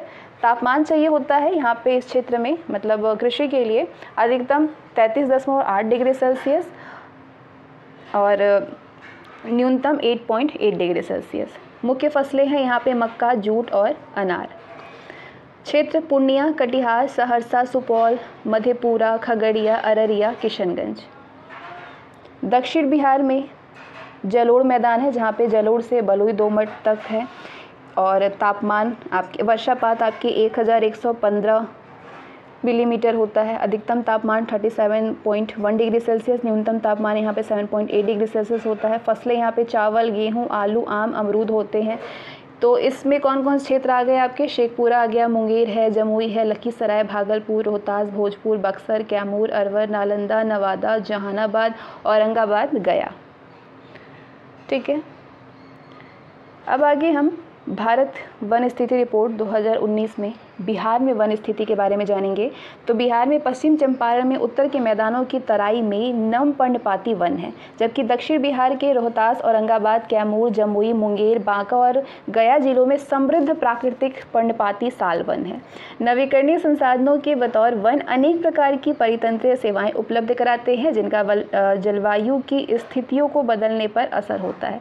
वन आच्छादन में 10% से अधिक शिखर घनत्व और 1 हेक्टेयर से अधिक क्षेत्रफल वाली वृक्षादित भूमि शामिल होती हैं, जिसके लिए कानूनी स्थिति की कोई बाध्यता नहीं है। राज्य में 2018-19 तक दर्ज वन आच्छादन लगभग 7306 वर्ग किलोमीटर है, 7306 किलोमीटर स्क्वायर था, जो कि राज्य के कुल भौगोलिक क्षेत्रफल का लगभग 7.76% था। इसमें कि 12 जिलों में मौजूद प्राकृतिक वनों के साथ साथ में वन्य की योग्यता वाले वृक्षों की प्रधानता वाले वनस्पति क्षेत्र भी शामिल थे। वन आच्छादन 2000-2001 के 5720 किलोमीटर स्क्वायर से काफ़ी बढ़ करके 2018-19 में 7306 किलोमीटर स्क्वायर हो गया है। तो ये उल्लेखनीय वृद्धि राज्य सरकार के वन रोपण के प्रयासों के कारण संभव हो पाई है। 2019 में राज्य में सर्वाधिक 1056.4 किलोमीटर स्क्वायर वन आच्छादन कैमूर जिले में था, जो कि जिले के कुल क्षेत्रफल का लगभग 31.4% था। वहीं ये सबसे कम जहानाबाद जिले में था, जहां पे वन आच्छादन बिल्कुल नहीं था।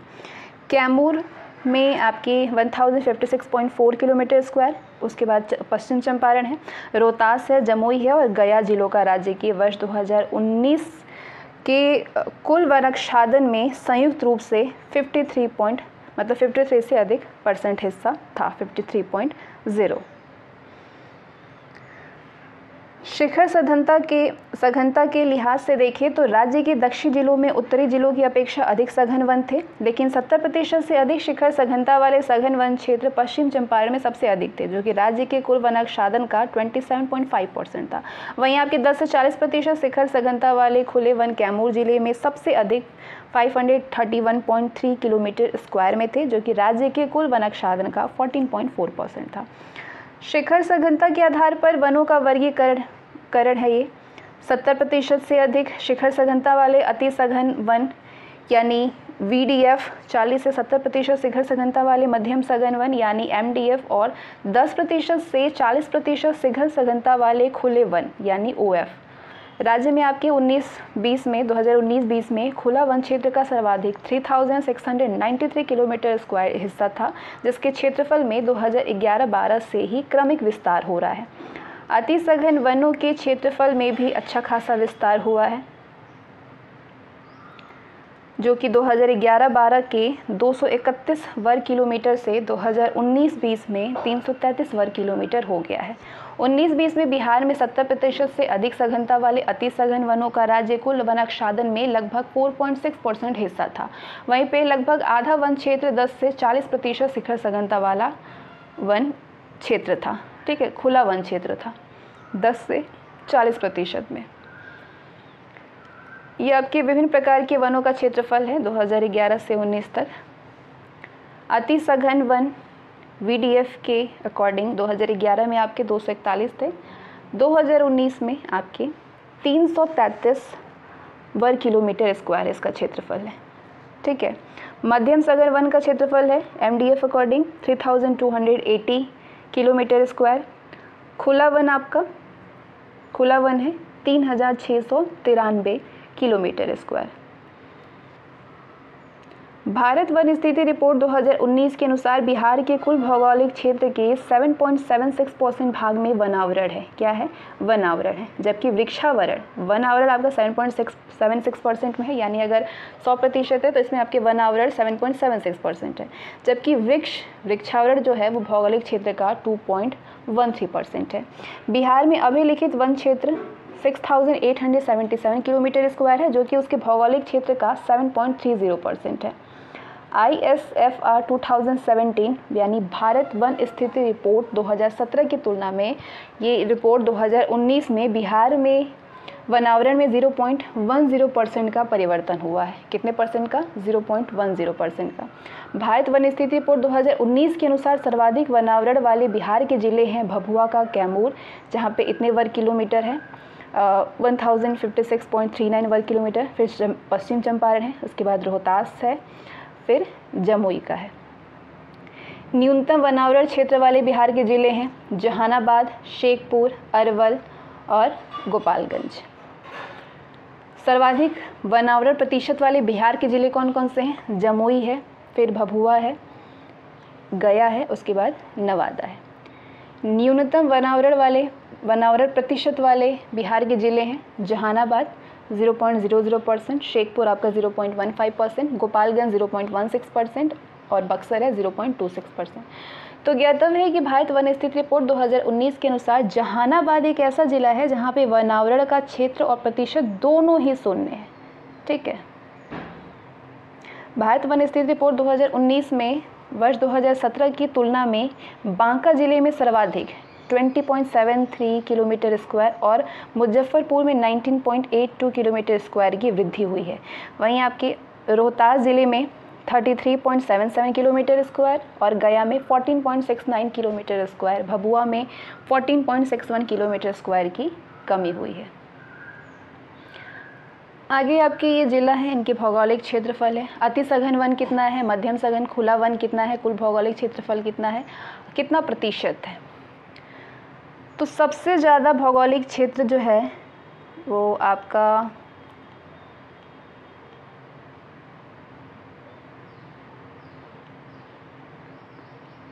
पश्चिम चंपारण का है। ठीक है, सबसे ज़्यादा पश्चिम चंपारण का है, कितना 5228 पश्चिम चंपारण क्षेत्र का है। उसके बाद आपका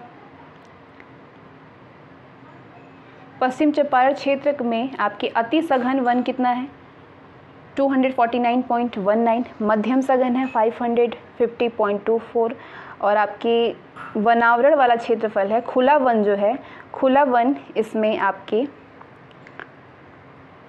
पश्चिम चंपारण में 105.23 है। इसके बाद आपके कुल भौगोलिक क्षेत्रफल में पश्चिम चंपारण आपका कितना है 904.66 और अगर प्रतिशत की बात करें तो इस भौगोलिक क्षेत्रफल का प्रतिशत है यदि 100 है, 100 में से पश्चिम चंपारण का हिस्सा कितना है 17.30। ठीक है, पश्चिम चंपारण के बाद आपका कौन सा क्षेत्र है भौगोलिक क्षेत्रफल, गया आ गया आपका। ठीक है, गया 4976 जिसमें कि मध्यम वन है आपका 174.40 मध्यम सघन वन और यहाँ पे खुला वन है आपका 455.91। कुल भौगोलिक है क्षेत्रफल है यहाँ पे गया में 590.31, क्षेत्रफल 29.04% है। 100 में से यदि 100% है ये तो इस क्षेत्रफल का ये 29.04% है। गया के बाद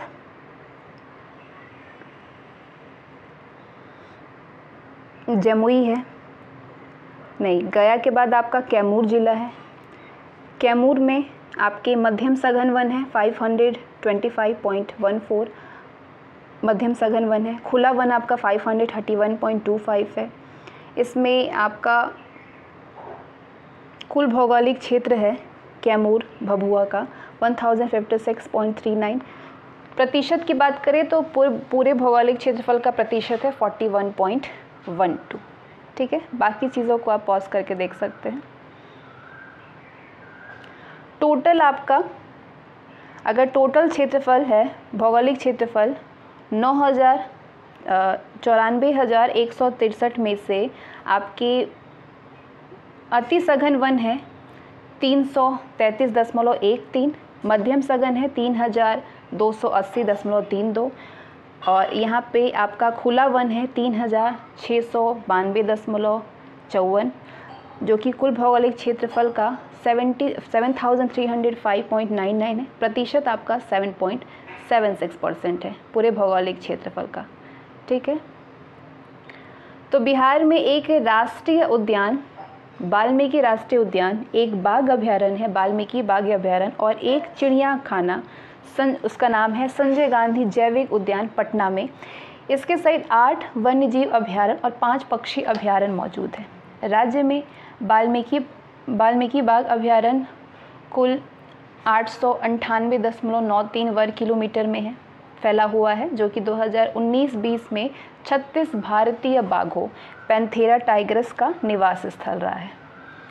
राज्य में अनेक वन्यजीव अभयारण्य भी हैं, जैसे कि भीमबांध वन्यजीव अभयारण्य, गौतम बुद्ध वन्यजीव अभयारण्य, राजगीर पंथ वन्यजीव अभयारण्य, नालंदा कैमूर वन्यजीव अभयारण्य, रजौली वन्यजीव अभयारण्य नवादा में और उदयपुर वन्यजीव अभयारण्य।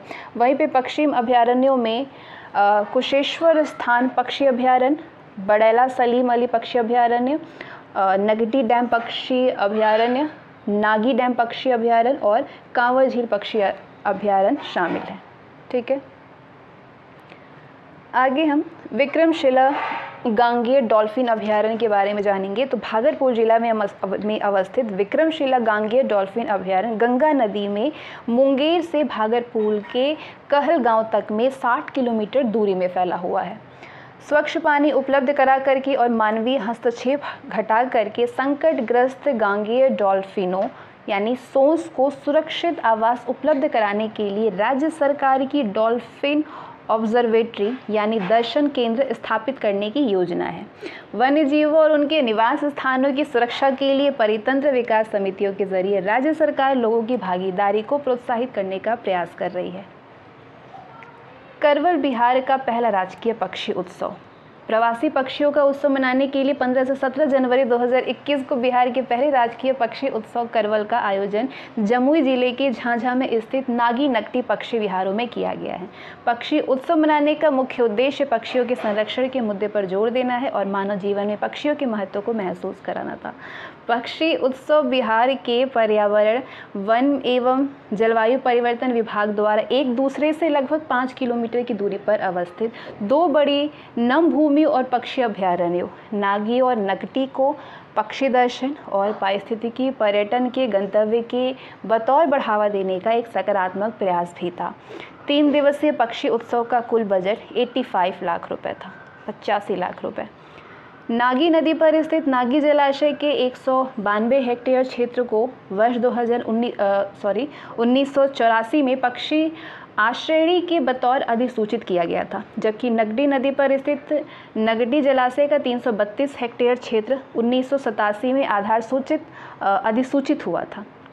इनमें से आपका प्रवासी पक्षी नवंबर से मार्च तक रहते हैं। यहाँ स्थानीय और प्रवासी पक्षियों की 130 प्रजातियाँ पाई जाती हैं, जो कि भारत की 10% पक्षी विविधता को दर्शाता है। भारत सरकार के आंकड़ों के अनुसार बिहार में वाल्मीकि राष्ट्रीय उद्यान की स्थापना 1989 में हुआ था, जिसका क्षेत्रफल 335.65 वर्ग किलोमीटर है और वाल्मीकि बाघ अभयारण्य का क्षेत्रफल 899.38 किलोमीटर स्क्वायर है। जबकि बिहार आर्थिक सर्वेक्षण के अनुसार बिहार में अभयारण्य की संख्या और उनका क्षेत्रफल इस सारणी में दिया जा रहा है। तो ये सारणी है आपका बिहार में राष्ट्रीय उद्यान और वन्य जीव तथा पक्षी अभयारण्य है। 2019-20 में ये राष्ट्रीय पार्क है। वाल्मीकि राष्ट्रीय पार्क कहाँ पे है? वाल्मीकि बाग यहाँ पे शरणार्थ स्थली है। प्रमंडल है 1 और 2 पश्चिम चंपारण में है। क्षेत्रफल है इसका 335.67 वर्ग किलोमीटर में है ये वाल्मीकि राष्ट्रीय पार्क। वन्य जीव अभयारण्य है ये वाल्मीकि वन्य जीव अभयारण्य। वाल्मीकि बाग है, शरणार्थ स्थली है शरण स्थली है ये प्रमंडल 1 और 2 पश्चिम चंपारण में। यहाँ ये क्षेत्रफल आपका 880.78 किलोमीटर स्क्वायर में है ये अभयारण्य। गौतम बुद्ध वन्य जीव अभयारण्य गया में है, क्षेत्रफल इतना है। भीमबांध वन्य जीव अभयारण्य मुंगेर में है। उदयपुर वन्य जीव अभयारण्य पश्चिम चंपारण में है, 8.87 वर्ग किलोमीटर में है। कैमूर वन्य जीव अभयारण्य कैमूर और रोहतास में है, 1784.73 किलोमीटर स्क्वायर में है, क्षेत्रफल इसका। राजगीर पंथ वन्य जीव अभयारण्य नालंदा में है। विक्रमशिला गांगेय डॉल्फिन अभयारण्य भागलपुर में है, 60 किलोमीटर में है ये। रजौली वन्य जीव अभयारण्य नवादा में है, 27.27 किलोमीटर स्क्वायर में है। ये है पक्षी अभयारण्य। कौन कौन से? कुशेश्वर स्थान पक्षी अभयारण्य मिथिला दरभंगा में है, 29.21 किलोमीटर स्क्वायर में है ये। बड़ैला सलीम अली पक्षी अभयारण्य वैशाली में है। नगडी डैम पक्षी अभयारण्य जमुई में है, 3.33 किलोमीटर स्क्वायर में है ये। नागी डैम पक्षी अभयारण्य जमुई में है। कांवर झील पक्षी अभयारण्य बेगूसराय में है, 63.12 किलोमीटर स्क्वायर में।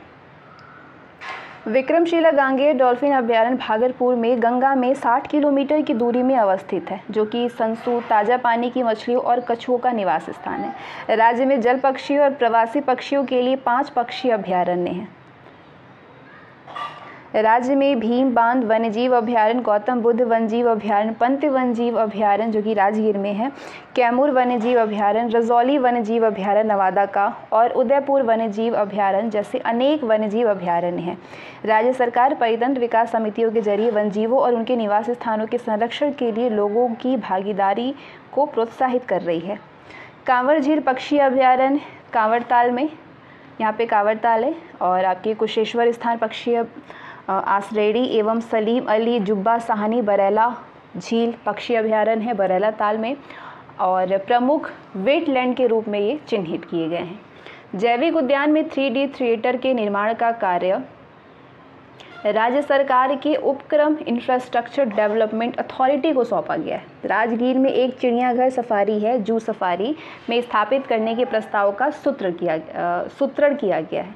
राजगीर में एक जू सफारी को स्थापित करने का प्रस्ताव सूत्रण किया गया है। संजय गांधी जैविक उद्यान पटना में 153 एकड़ में विस्तारित है।